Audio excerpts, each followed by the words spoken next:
오늘의 말씀은 열왕기상 14장 21절부터 31절까지 말씀입니다. 솔로몬의 아들 르호보암은 유다 왕이 되었으니 르호보암이 왕위에 오를 때에 나이가 41세라. 여호와께서 자기 이름을 두시려고 이스라엘 모든 지파 가운데에서 택하신 성읍 예루살렘에서 17년 동안 다스리니라. 그의 어머니의 이름은 나아마요 암몬 사람이더라.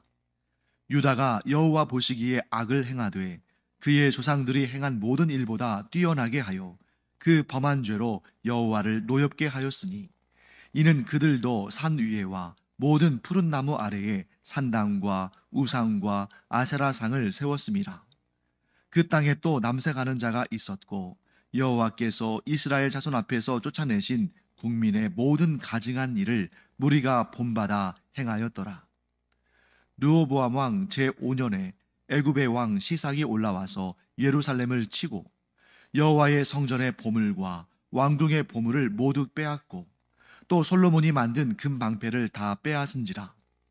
르호보암 왕이 그 대신 노스로 방패를 만들어 왕궁 문을 지키는 시위대 대장의 손에 맡기매 왕이 여호와의 성전에 들어갈 때마다 시위하는 자가 그 방패를 들고 갔다가 시위소로 도로 가져갔더라. 르호보암의 남은 사적과 그가 행한 모든 일은 유다 왕 역대 지략에 기록되지 아니하였느냐. 르호보암과 여로보암 사이에 항상 전쟁이 있으니라. 르호보암이 그의 조상들과 함께 자니 그의 조상들과 함께 다윗성에 장사되니라. 그의 어머니의 이름은 나아마요 암몬 사람이더라. 그의 아들 아비암이 대신하여 왕이 되니라. 네, 오늘 본문의 말씀은 이제 르호보암에 대한 그런 말씀이 나오죠. 자, 북이스라엘의 여로보암 왕이 다스릴 때에 남유다에는 르호보암 왕이 다스립니다. 그래서 우리가 이제 어제까지 본 본문은 북쪽 이스라엘 땅을 다스리는 여로보암 왕에 대한 역사적 내용들, 그리고 또 하나님께서 그를 어떻게 심판하셨는지 그 내용들이 등장을 합니다. 그리고 오늘 이제 르호보암 왕에 대한 이야기가 등장하는데요. 그러니까 오늘 우리가 본 이 열왕기상 14장은 어제도 보고 오늘도 봤죠. 남북으로 갈라진 이스라엘의 첫 번째 왕들. 그래서 북쪽의 여로보암 왕과 남쪽의 르호보암 왕이 어떤 길을 걸었고 하나님께서 그들을 어떻게 평가하셨고 어떻게 심판하셨는지 그 내용이 이제 등장합니다. 자, 르호보암 왕은 솔로몬이 죽은 다음에 41세의 왕위에 오르고 예루살렘에서 17년을 통치했습니다. 그의 어머니에 대한 정보가 오늘 본문에 나오죠. 그의 어머니는 암몬 사람 나아마다라고 되어 있습니다. 자, 암몬 사람이라고 언급한 이유는 뭘까요? 솔로몬이 이방의 많은 여인들을 아내로 두었는데 그 여러 이방 아내들 가운데 한 사람인 나아마가 낳은 아들 르호보암이 이스라엘의 왕이 되었다.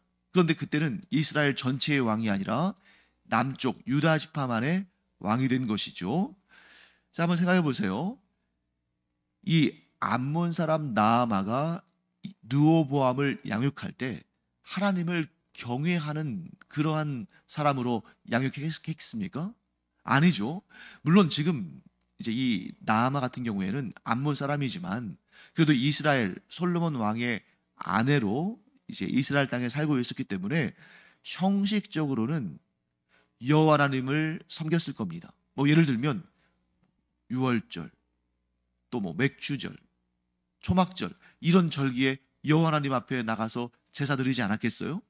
뿐만 아니라 왕의 부인이니까 뭐 이런저런 절기들 또 하루에 2번씩 드리는 뭐 상번제들 이런 절기들을 지켰다는 거죠. 자, 솔로몬과 똑같은 것입니다.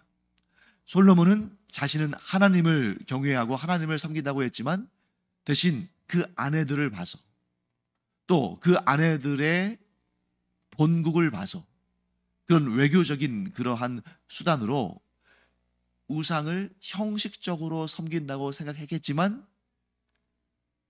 하나님은 그것을 하나님을 버린 것이라고 여기셨습니다. 자, 마찬가지입니다. 이 나아마를 비롯해서 이방 여인들이 솔로몬의 아내가 되어서 이스라엘 땅에 살면서 여호와 하나님을 섬겼겠죠.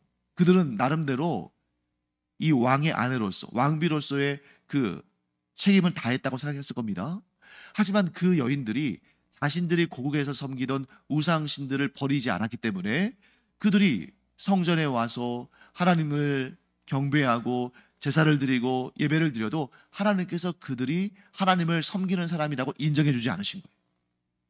즉 솔로몬도 그의 이방 여인들도 하나님과 우상과 하나님을 겸하여 섬기기 까닭에 하나님은 그것을 참된 신앙이라고 인정해 주지 않으셨습니다.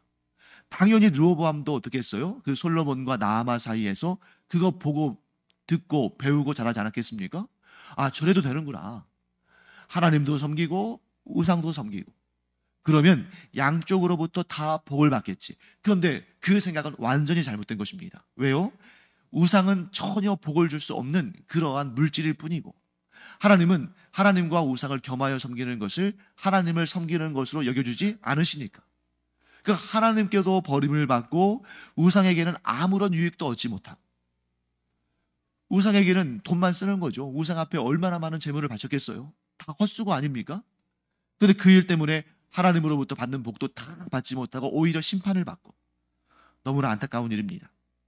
그래서 르호보암 시대에 하나님의 버리심을 받을 수밖에 없었던, 하나님의 책망을 받을 수밖에 없었던, 하나님의 심판을 받을 수밖에 없었던 그런 상황들을 쭉 묘사하는데 어떻게 묘사하냐면 산 위에 그리고 모든 푸른 나무 아래 산당과 우상과 아사라상을 세웠다.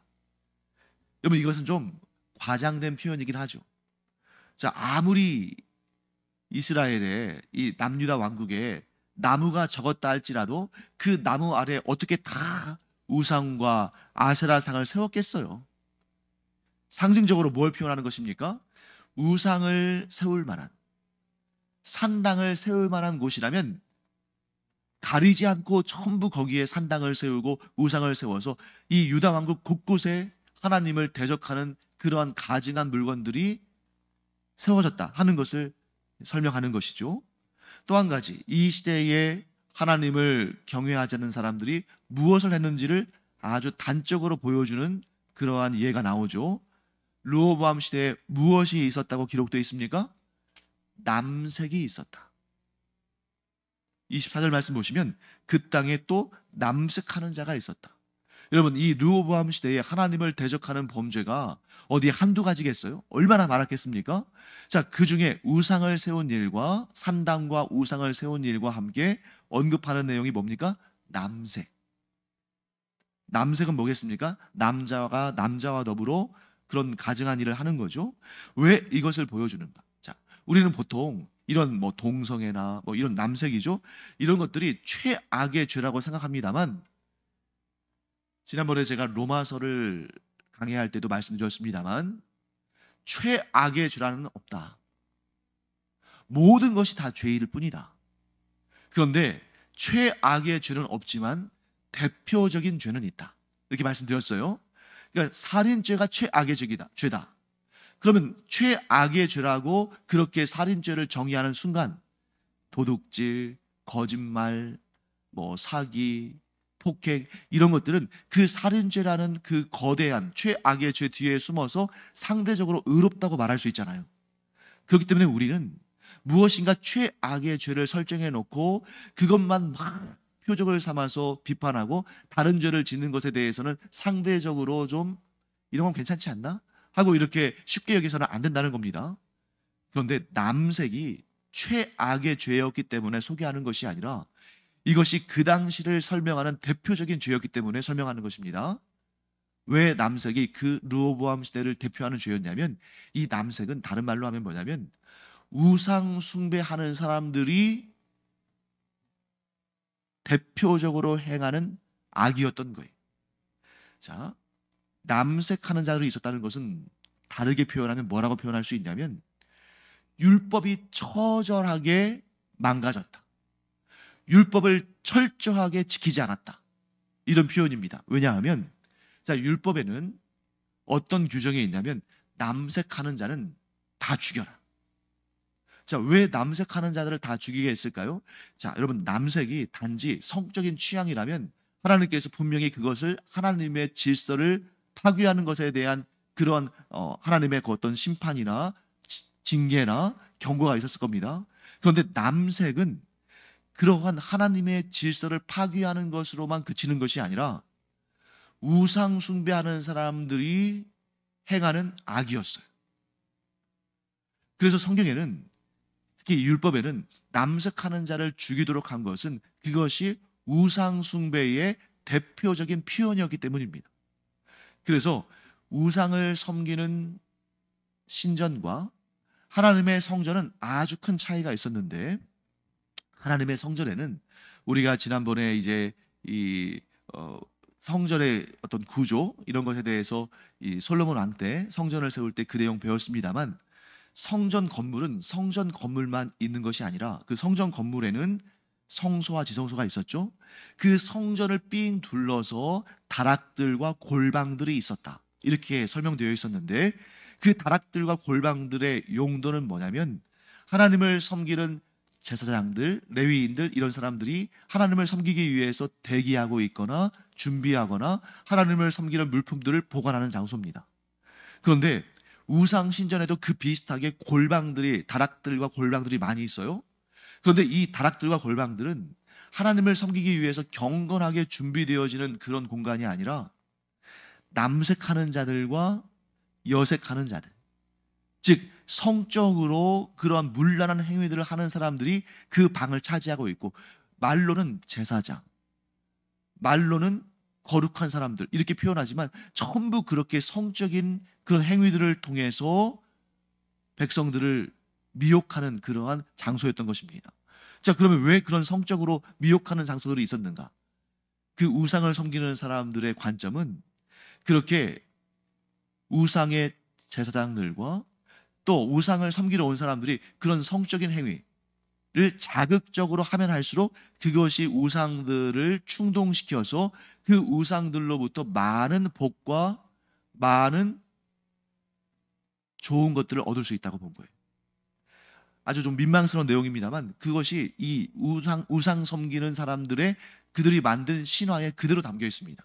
대략적으로 어떤 내용이냐면, 그렇게 이 성적인 목적을 위해서 그 방을 차지하고 있는 그런 우상 제사장들이 있는 방에 들어가요.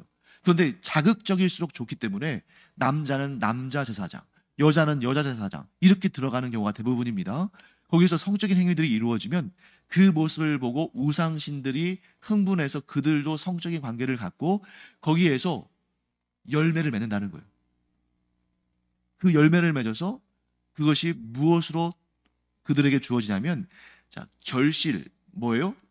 경제적인 또는 다산에 또는 뭐 건강에, 이런 복들로 주어진다는 아주 불경건한, 아주 세속적인, 성적으로 문란한 그런 가치관을 가지고 있었다는 겁니다. 그래서 하나님께서 이스라엘 백성들에게 율법을 주실 때, 여러분, 율법은 시내산에서 주셨잖아요. 그러니까 이 율법은 가나안 땅에 들어가기 전에 주신 거예요. 그러면서 하나님께서 이 율법을 통해서 너희가 가나안 땅에 들어가거든 거기에는 우상을 섬기는 자들이 있고 거기에는 남색하는 자들이 있기 때문에 너희가 그들의 그 불경건함을 본받지 않으려면, 따르지 않으려면 이 율법을 철저히 지키고 그들과 서로 언약하지 말아라, 결혼하지 말아라. 심지어 하나님께서 뭐라고 하십니까? 그렇게 우상을 섬기는 자들을 어떻게 하라고요? 멸절해라. 그래야 너희가 영원한 심판에 던져지지 않는다 하고 말씀하시는 것입니다. 그런데 이 르호보암 시대에 그 땅에 남색하는 자들이 있었다는 것은 뭘 의미합니까? 율법을 버리고 우상 숭배를 탐닉하는 사람들로 가득 차 있었다 하는 것을 설명하는 것입니다. 자, 그 다음에 이제 25절부터는 어떤 내용이 등장하냐면, 애굽왕 시삭이 올라와서 예루살렘을 쳤다 하는 그런 내용이 나오죠. 애굽왕 하면 보통 우리가 바로라고 부르잖아요. 그런데 여기 바로는 애굽왕에 대한 통칭, 애굽의 왕들을 우리가 그냥 그들의 집합명사로 바로, 영어로는 이제 파라오 이렇게 해야 되죠. 그런데 이 시삭은 그 사람의 이름이에요. 그 사람의 이름인데, 그 시삭이 예루살렘을 치러 와서 여호와의 성전의 보물과 왕궁의 보물을 모두 빼앗고 또 솔로몬이 만든 금 방패도 다 빼앗았다. 이런 내용이 나옵니다. 자, 여기에서 우리가 역사적인 내용을 한번 살펴보죠. 르호보암 제5년에 르호보암이 즉위한 지 5년에 애굽 왕 시삭이 예루살렘을 공격하는데, 자, 우리가 알기로 솔로몬은 애굽 왕 바로의 딸과 결혼하지 않았습니까? 그러면 이 르호보암은 물론 암몬 여인의 아들이긴 합니다만 솔로몬의 아들이고, 이 남유다 왕국은 애굽 왕과 그래도 좀 관련이 있잖아요. 그런데 왜 치러 왔을까? 네. 솔로몬이 결혼했던 그 여인의 아버지인 애굽 왕은 애굽의 제21왕조의 왕입니다. 애굽의 역사, 즉 이집트의 역사를 보면 굉장히 복잡한데 역사가 오랜 만큼 이 왕조가 많이 바뀌었어요. 왕조가 바뀌었다는 것은 뭘 의미하냐면 우리로 따지면 고려 왕조에서 조선 왕조로 바뀌는 거죠. 뭐 쿠데타가 일어났든지 뭐 민중의 봉기가 일어났든지 어떤 방식으로든지 간에 왕조가 바뀌었다는 건데, 솔로몬 왕이 죽기 얼마 전에, 솔로몬 왕이 죽기 15년 전에 애굽의 왕조가 바뀝니다. 22대 왕조가 세워져요. 그리고 나서 이제 르호보암 왕이 세워졌죠. 그런데 그 르호보암 왕은 22왕조를 상대해야 됩니다. 그러니까 솔로몬 왕이 결혼했던 그 여인의 아버지가 왕으로 있던 21왕조는 이 유다 왕국과 이스라엘과 친한 그러한 관계예요. 친분이 있어요. 그런데 솔로몬 왕의 그 후반부에 애굽의 왕조가 22왕조로 바뀌면서 이제 유다 왕국과 애굽 사이의 친분 관계는 사라졌어요. 그러면서 솔로몬 왕 때는 그래도 나라의 국력이 있으니까 이 애굽의 22왕조가 침입하지 못했는데, 이제 르호보암 왕으로 바뀌면서 나라가 어떻게 됐습니까? 반으로 쪼개졌잖아요. 나라의 국력이 확 떨어졌습니다. 하나님의 징계가 임한 거죠. 그 틈을 타서 애굽의 22왕조의 왕인 시삭이 치고 올라온 거예요. 르호보암 왕은 전쟁을 해봤자 질 게 뻔하니까 어떻게 합니까? 모든 왕국의 모든 좋은 물건들을, 이런 보물들을 내어주고 항복합니다. 그로부터 이제 계속해서 애굽의 영향력 아래에 있게 되는 것이죠. 자, 여기에서 우리가 아주 중요한 내용을 보게 됩니다. 르호보암 왕 때 다 뺏겨요. 자, 여기에서 여러분 지금 언급되는 것이 여호와 성전에 있는 보물들, 또 왕궁에 있는 보물들 뿐만 아니라 무엇도 뺏겼습니까? 솔로몬 시대에 만들었던 금 방패들도 다 뺏겼습니다. 자, 여러분, 이 솔로몬 시대에 만들어졌던 금 방패는 이미 우리가 앞에서 들은 적이 있죠. 솔로몬 왕 때에 그의 부귀와 영화가 얼마나 대단했던지 방패를 금으로 만들었다. 그 내용이 이미 나왔습니다. 즉, 이 금 방패는 뭘 의미하냐면 하나님께서 솔로몬에게 주신 그 부귀와 영화를 상징하는 물건이에요. 그런데 솔로몬 때의 그 부귀와 영광을 다 잃었다는 것을 이 사실을 통해서 알 수 있는 거죠. 그래서 금 방패를 뭘로 바꿨습니까? 노수로 만든 방패로 바꾸게 된 겁니다. 그러니 이 금으로 상징되어지던 솔로몬 시대의 부귀 영화가 르호보암 시대에 뭘로 바뀌었습니까? 노수로. 하나님께서 주신 그 부귀와 영화가 다 사라진 거예요. 그리고 애굽의 지배를 받게 됩니다. 그러니까 솔로몬 시대에는 애굽의 21왕조와 혼인 정략 결혼을 했기 때문에 그 애굽의 21왕조가 이스라엘의 든든한 뒷배경이 됐는데, 그래서 솔로몬이 그것을 믿고 그것을 이용해서 계속해서 정략 결혼을 하지 않았습니까? 그랬더니 그 이방 여인들이 솔로몬을 우상 숭배하게 만들므로 말미암아 하나님께서 그를 심판하셨어요. 그래서 솔로몬 다음 때에 나라가 둘로 나뉘었을 뿐만 아니라 솔로몬이 하나님께 받았던 그 부귀와 영화, 성전에 있는 보물들, 왕궁에 있는 보물들, 또 솔로몬의 그 부귀와 영화를 대표적으로 보여준 그 금 방패들 다 뺏겼어요. 르호보암 왕 때는 뭐가 됐습니까? 노시 되어 버렸습니다. 그리고 평화를 잃어버렸어요. 솔로몬 때에는 전쟁 한 번 없었는데 르호보암 때에 어떤 일이 벌어지냐면 르호보암 5년에, 즉 그의 통치 초기에 애굽왕 시삭, 곧 22왕조를 시작한 애굽왕 시삭이 쳐들어와서 르호보암을 괴롭혔고, 그 다음에 30절 말씀 볼까요? 르호보암과 여로보암, 여로보암은 북이스라엘의 왕이죠.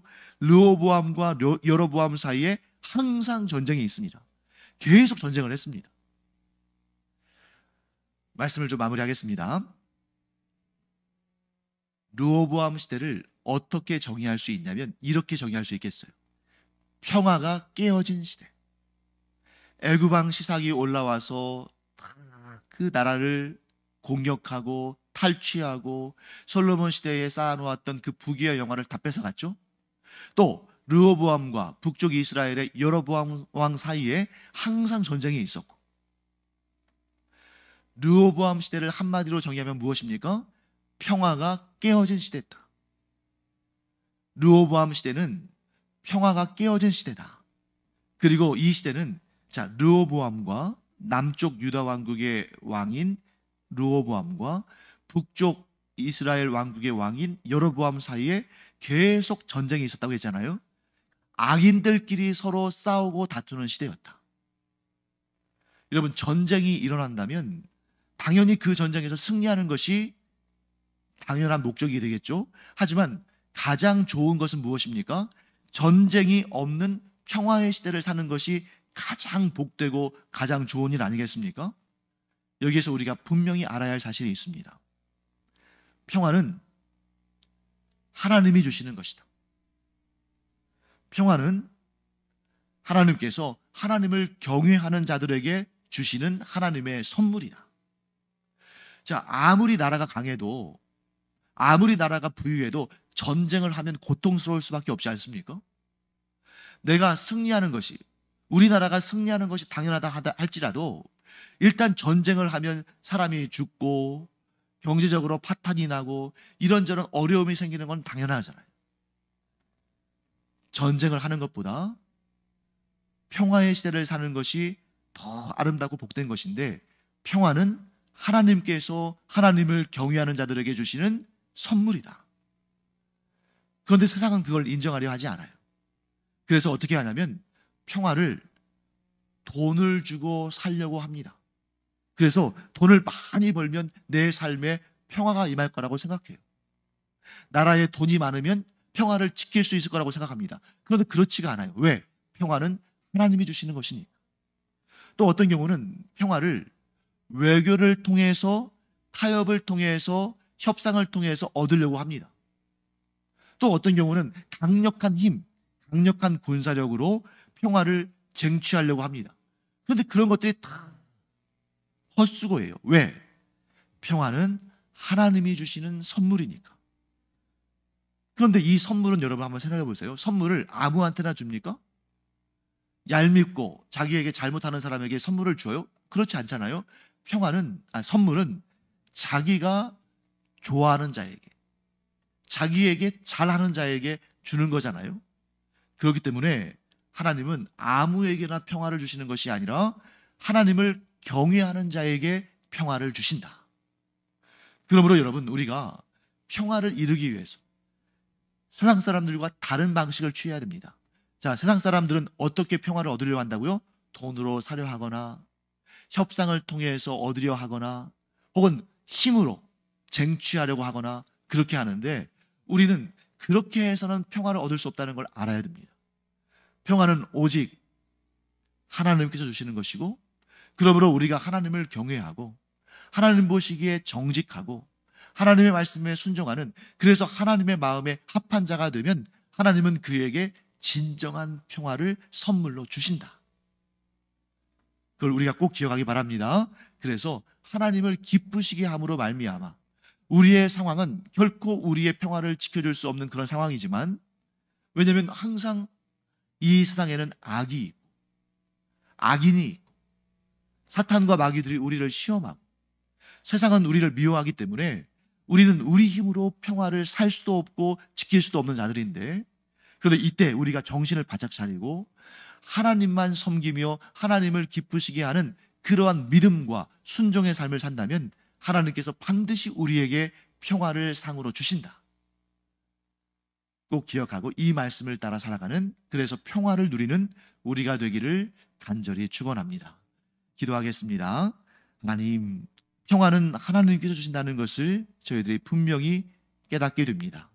그러므로 하나님, 저희가 평화를 지키기 위해서 세상 사람들과 똑같이 돈으로, 협상으로, 무력으로 평화를 이루려 하는 것이 아니라 하나님만 섬기며 하나님을 경외하고 하나님의 말씀에 순종함으로 말미암아 하나님께 상으로 평화를 받는 저희들 되게 하여 주시옵소서. 감사드리며 예수님의 이름으로 축복하며 기도합니다. 아멘.